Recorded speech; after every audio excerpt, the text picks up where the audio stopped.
Babur liberty school ખાતે ધોરણ 10 અને 12ના વિદ્યાર્થીઓને કુમકુમ તિલક અને મીઠું કરાવી સ્વાગત કરવામાં આવ્યું। આજથી શરૂ થતી ધોરણ 10 અને 12ની બોર્ડની પરીક્ષામાં ધોરણ 10નું પરીક્ષા કેન્દ્ર લિબર્ટી સ્કૂલમાં દરેક વિદ્યાર્થીઓને લિબર્ટી સ્કૂલ પરિવારના સંચાલક અનિલભાઈ સુથાર, હેમજીભાઈ ચૌધરી, અમૃતભાઈ સુથાર તેમજ આચાર્ય શ્રી હિરેનભાઈ તથા ભારત વિકાસ પરિષદના સભ્ય ભરતભાઈ દ્વારા કંકુ તિલક કરી મોં મીઠું કરાવી પુષ્પો દ્વારા ઉષ્માભર્યું વિદ્યાર્થીઓનું સ્વાગત કરવામાં આવ્યું। 7 બાબર આજથી ધોરણ 10 એસએસસી ફેબ્રુઆરી-માર્ચ 2025ની એક્ઝામ શરૂ થઈ રહી છે।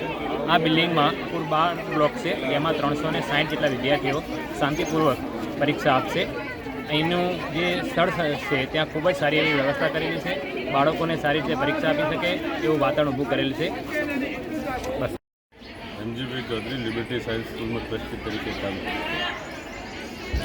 આજથી શરૂ થતી ધોરણ 10 અને 12ની પરીક્ષાઓ માટે બાળકોને ખૂબ સારું રિઝલ્ટ મેળવ્યો। આ વિસ્તારના બધા બાળકો છેવાડાના ખૂબ સારા પરિણામ લાવી અને ગુજરાતમાં અને એમના માતા પિતાનું અને સ્કૂલનું એમના ગુરુજનનું નામ રોશન કરે એ